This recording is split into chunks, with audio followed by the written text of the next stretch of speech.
高血压最怕缺钾，两个表现证明你缺钾了，建议吃3类食物可补钾。老郑是多年的高血压患者了，他按时吃药，控制饮食和体重，定期复查，血压一直控制的还算不错。但是最近1个月以来，老郑总觉得头晕，浑身无力，还出现明显的嗜睡症状。经过休息也得不到缓解，老郑担心高血压更加严重了，连忙到医院就诊。经过医生诊断发现，老郑的血压为收缩压103，舒张压154毫米汞柱，且昼夜波动幅度大。同时血钾浓度为 1.78 毫摩尔每升也偏低，另外24小时尿钾也存在异常。结合老郑吃的降压药为斜沙坦氢氯噻嗪，判断为低血压症。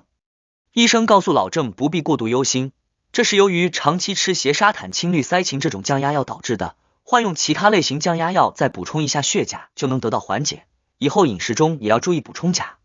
老郑改服硝苯地平和氯化钾缓释片几天后，血钾恢复正常，浑身乏力的症状大大减轻，随后血压也回归到正常范围，老郑才终于放了心。恢复正常的老郑搞不懂，高血压是与体内钠偏高有关，为啥还涉及到钾呢？本期影片就来讲一下人体内钾和高血压之间的关系。高血压患者缺钾的2个典型症状要牢记。正常人体血钾的正常范围是 3.5 至 5.5 毫摩尔每升，低于正常值则为血钾浓度偏低，会引起心脏跳动异常、浑身乏力、虚脱等症状，严重者会引起呼吸机麻痹，出现呼吸和心脏骤停的危象。这是由于钾离子是人体电解质的重要组成部分，能传递细胞之间的生物电信号，从而调节肌肉的松弛度、神经递质的传递、电解质和酸碱平衡，以及维持心脏跳动的作用。缺钾的原因有很多，与年龄、食物摄入不足、胃肠道问题、体液排泄过多，或者是长时间服用某些药物导致钾的代谢增多。老年人消化吸收能力变弱，从食物中无法获取足够的钾，外加可能服用一些排钾的药物，就会导致低血钾症在老年人群中比较常见。药物性低血钾症中有近1/3是长期服用利尿类降压药的副作用。3种常用利尿剂，除了保钾利尿剂外，其余2种药物在抑制钠离子吸收，降低血压的同时也会引起血钾流失过多。高血压患者长期服用利尿类降压药就会导致血钾水平偏低，进而出现一系列症状。临床常用的会导致血钾含量降低的利尿剂包括伊塔尼酸、呋塞米、氢氯噻嗪等。患者如服用这些药物，要足够重视。要记住一点，并非所有的降压药都会导致血钾浓度降低。在服用血管紧张素转化酶抑制剂和血管紧张素受体拮抗剂期间，就不能过多吃含钾的食物了，因为这2种药物是升血钾药物，反而要警惕血钾浓度偏高。缺钾的人群，特别是高血压合并缺钾，会引起多个器官和系统的异常改变。有些症状不够典型，只够通过检测血钾水平，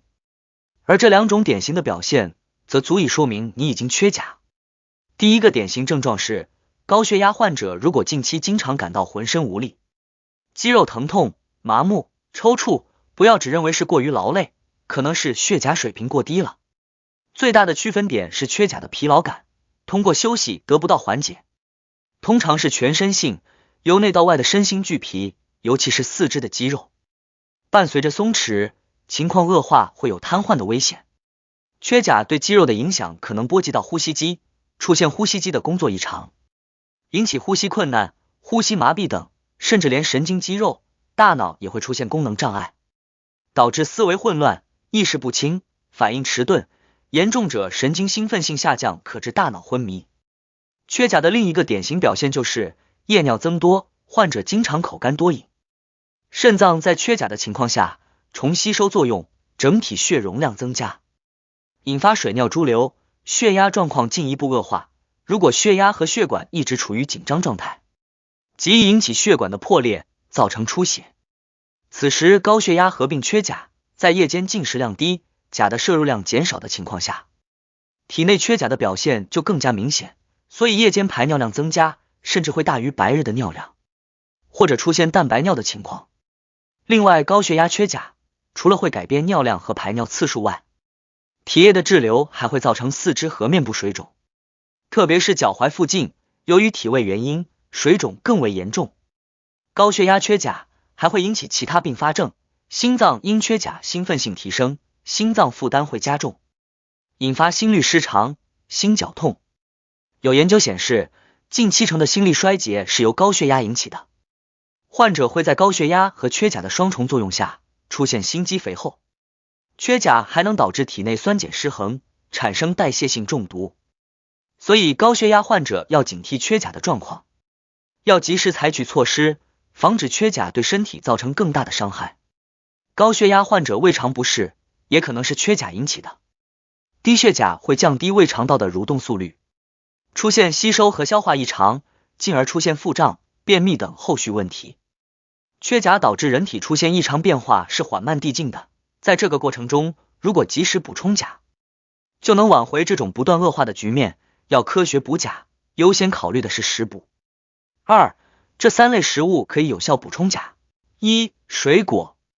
不少水果都富含钾元素，对于高血压患者来说，属于比较友好的一类食物。其中钾含量较高的包括香蕉、柑橘类、牛油果、猕猴桃等，都是常见又能直接拿来吃的品种。这些水果中，又属牛油果中钾的含量最高，可以达到每100克含有599毫克的钾。香蕉对高血压患者的益处也是有科学依据的。2024年，大连医科大学附属医院降低其他研究机构发表在营养学前沿文章公布了一组数据，每周多吃3至6次香蕉，对高血压患者而言，可以降低 24% 的全因死亡风险。多吃香蕉减轻血管的压力，还可缓解高血压的焦虑情绪，防止患者由于情绪过于激动而造成血压起伏。对于高血压患者来说，多吃水果补充钾，有助于控制血压，还吸收足够的膳食纤维，促进胃肠蠕动，防止高血压患者便秘。但需注意的是，把握水果的服用量，不能把水果当饭吃。牛油果营养价值丰富，口感独特，是水果界新宠，但由于热量过高，高血压患者吃要注意用量。香蕉中的糖含量也不低，高血压合并糖尿病患者最好避免服用。柑橘类水果和猕猴桃中有肌酸含量比较多，对于患有胃溃疡、胃酸分泌过多者要注意食用量。2. 蔬菜。对高血压患者来说，常吃蔬菜不仅补充钾控制血压，还能辅助减肥控制体重。特别是这些蔬菜中钾含量高的明星品种，可以多吃些。常见的含钾高的蔬菜包括苋菜、菠菜、彩椒、莲藕、番茄、菱角等等，种类繁多，做法多变，可以轮换食用，也可混合搭配。蔬菜与水果相比，糖和有机酸的含量低，对于高血压合并其他病症患者也能放心食用。薯类是蔬菜中钾含量比较高的存在，有数据显示，每天吃50至100克薯类，就能补充200至300毫克的钾，能有效平衡高血压患者体内钠离子的含量。土豆、红薯、山药等既能做菜也能替代部分主食，口感细腻，是老少皆宜的食材。蔬菜挑选也是一门技术活，整株植物为食材的蔬菜，要挑选叶片新鲜肥厚、干净有光泽，没有斑点虫眼的，根茎用手掐容易折断的。在烹饪之前，用热水焯一下，可去除怪味和农药，保持蔬菜色泽营养更新鲜。果实类蔬菜则要选择果实饱满、色泽鲜艳、表皮完整的个体。3. 五谷杂粮。高血压患者要补充钾元素，可以适当多吃五谷杂粮。要注意的是，这里特指全谷物和豆类。燕麦、荞麦、青稞等全谷物也是补钾高手，其中钾的含量每100克可达到300毫克。将全谷物加入主食，不仅能补充营养物质，还可帮助高血压患者应对缺钾问题。一定是全谷物才能有效补充钾，未经过深加工，富含更多的膳食纤维和矿物质，更有助于健康。黄豆、绿豆、豌豆、芸豆等豆类也是钾含量比较高的食物。豆类的做法比较多样化，新鲜豆类可以做菜，晒干后的豆类又能做主食或做粥。特别是黄豆还能制成各种豆制品，营养价值丰富。2024年7月发表在《营养素》的一篇文章就曾阐述，豆类对高血压患者的益处不仅能够补充钾，还有助于降低心血管事件。通过食物补充钾，一般要保证每日钾的摄入量在2克左右。对于高血压等消耗钾较多的慢性病患者来说，则要加量，每日钾的摄入量要增多，保持约 3.6 克为宜，才能维持机体生命活动。另外，在补钾的同时，每日摄入适量的镁330毫克，能有效促进钾的吸收。钾作为电解质的重要组成部分，在体内发挥多重生理功能，特别是对于高血压患者而言，缺钾药严重可能是致命的，所以要特别留意缺钾的典型症状：浑身乏力、夜尿增多等症状，及时补新鲜果蔬、谷物等食物，确保体内血钾在正常范围。